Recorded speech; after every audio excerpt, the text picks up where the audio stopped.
배달 시스템은 기본적인 세팅이 될 것이다. 거기에 발 맞추느냐 아니면 나는 과거의 것에 계속 연연하느냐. 실제로 이런 모습대로 간다면 또 안정적인 창업이 훨씬 가능할 것이다.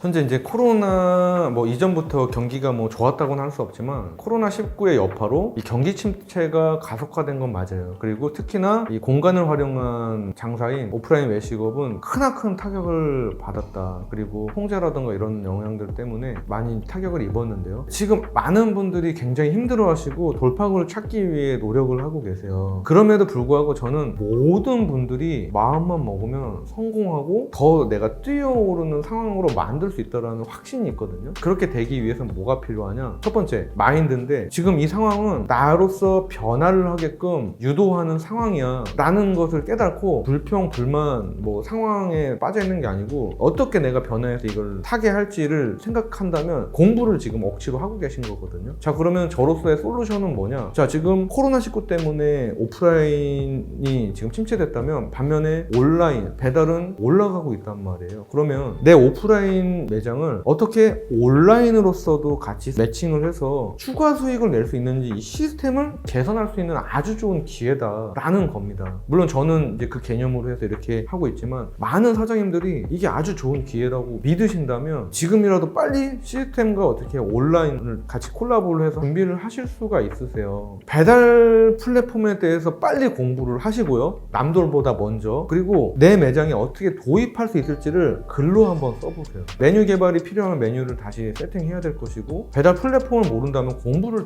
해야 되겠죠. 정말 모른다면 어떻게 해야 되겠어요? 그쪽 하시는 분들 만나서 찾아가서 들어보고 아니면 일을 해보고 하셔야 되겠죠. 아니면 관련된 사람을 영입을 하시던가. 자, 그 다음에 변화를 하셔야 된다라는 겁니다. 아까 최초에 제가 말했던 물의 원리라는 부분과 상충하는 부분인데 일정한 형세가 있는 게 아니에요. 상황은 변했고 그에 맞춰서의 이 변화는 너무 따라오는 당연한 겁니다. 거기에 발 맞추느냐 아니면 나는 과거의 것에 계속 연연하느냐에 따라 이제 미래의 그 사장님들의 가게 모습은 바뀔 것이다.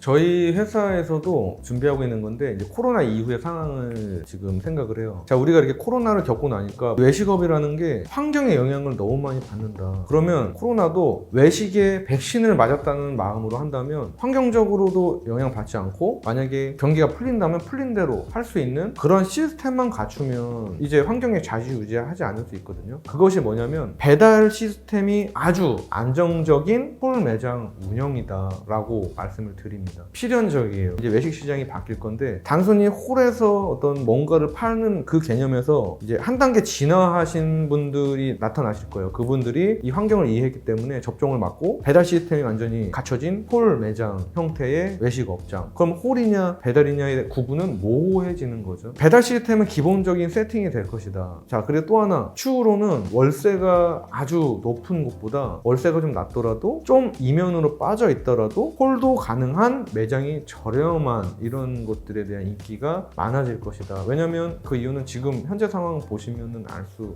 있잖아요. 그리고 또 내가 매장을 잘 갖춰 놓는다면 예전에 저의 그 경험처럼 손님들을 그곳까지 오게끔 하는 거는 불가능한 일이 아니거든요. 하지만 고정비가 높은 곳에 월세를 낮추는 거는 사실 불가능하단 말이죠. 추후로는 공간이 어느 정도 있고 이면이지만 월세가 저렴한 곳에 배달 시스템이 완벽하게 잘 갖춰져 있는 홀 운영과 배달이 가능한 그런 공간, 이것이 추후에 저는 가야 할 모습이다라고 생각을 하고요. 실제로 이런 모습대로 간다면 또 안정적인 창업이 훨씬 가능할 것이다. 그래서 저희 본사도 그런 형태로 브랜드 기획이나 변화나 이런 것들을 도모하고 있고 아주 지금 잘 되고 있기도 합니다.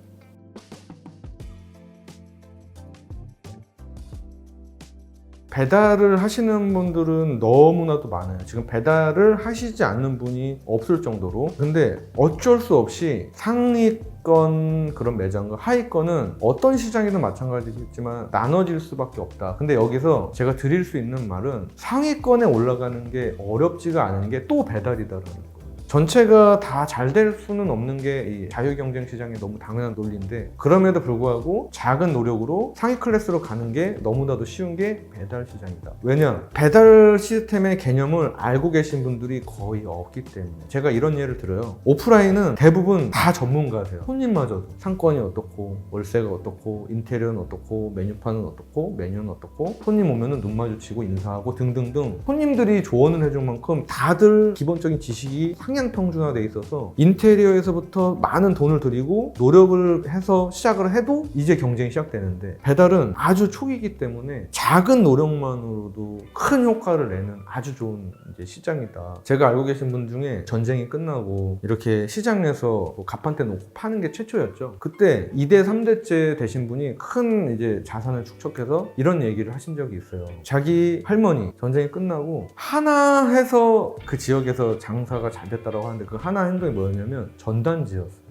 이상한 행동이었던 거죠. 그러니까 주변에서는 왜 저런 불편한 행동을 하지? 왜 아무도 안 하는 행동을 하지? 이랬는데, 이제 그걸 보고서 오늘 뭐 나 오면은 뭐 막걸리 한 잔 준다고, 뭐 묵 한 사발 준다고, 이런 게 형성이 되다 보니까 줄을 쫙 썼던 거예요. 그런 모습이 형성되니까 여기는 사람이 인테리어라고 계속 365일 줄 서는 가게가 됐고, 그런 마인드로 현대까지 오다 보니까 이제 큰 자산을 축적한 후손들도 있고 한 건데, 배달 시장이 딱 그때라고 생각을 하시면은 된다. 자, 플랫폼을 활용해서 뭐 하나 해보는 거, 또 SNS를 활용해서 스폰서드 광고 한번 해보는 거, 어떤 프랜차이즈 본사나 제품을 파는 그럴듯한 사람들만 하는 게 아니고, 이 영상을 보고 계신 사장님 한 분 한 분이 사장님 페이스북 페이지를 만들어서 10,000원어치든 20,000원어치든 그 동네만 타겟으로 배달이 가능한 그 반경으로 해서 스폰서드 광고가 가능해요. 사장님께서 동영상을 찍어서 안녕하세요, 저는 뭐 곱덕집덕을 운영하는 누구입니다, 인사하는 거를 딱 10,000원어치만 SNS 스폰서드를 한번 해본다고 가정해 보겠습니다. 그렇게 하는 사람이 없죠. 하지만 타겟팅이 된 그 지역의 사람들이 그걸 봤을 때 그냥 스쳐 지나가는 전단지가 아닌 내 눈앞에서 바로 그 영상을 보게 되고, 또 관심이 있다면 보게 될 것이고, 또 플랫폼을 연결되면 주문하기 기능까지 잘 연결이 되게 세팅이 되어 있거든요. 페이스북이나 인스타그램이나 이런 거를 활용을 하신다면 그 반경 100개, 50개의 매장 중에 유일한 1등이 되지 않을까. 작은 노력만으로. 저는 특별한 사람도 아니고 지금도 뭐 엄청 뭐 대단한 사람이라고 할 수 없지만, 적어도 제가 확실하게 말씀드리는 건 흑수저에서부터 학벌도 좋지 않은데 계속 노력하고 있고, 적어도 성장은 계속 하고 있다라는 사실입니다. 어떤 분은 대단하다고 생각될 수 있지만 똑똑하거나 전혀 그렇지가 않고, 이해력도 사실은 저는 평균 아래인 것 같아요. 다만 제가 믿는 하나는 어제의 나보다는 나아지자라는 거 하나거든요. 그냥 말이 아니고 적어놔요. 내가 해야 될 것들, 알아야 될 것들. 0단어를 외우자, 예를 들어. 다음날 지키는 거예요. 어제 내가 나한테 했던 거를. 그러면 내가 나에 대한 약속만 지켜간다면 그게 쌓여서 나는 어제 나랑 똑같은데 다른 사람으로 하여금 존중, 존경의 시선을 받거나 하는 일이 수월하게 이루어지고, 또 많은 사람들이 따르는 그런 상황에 다다를 것이라고 믿습니다. 이 짧지 않은 긴 시간 이야기를 들어주셔서 감사드리고요. 다음에 또 좋은 기회에 다시 뵀으면 좋겠습니다. 감사합니다.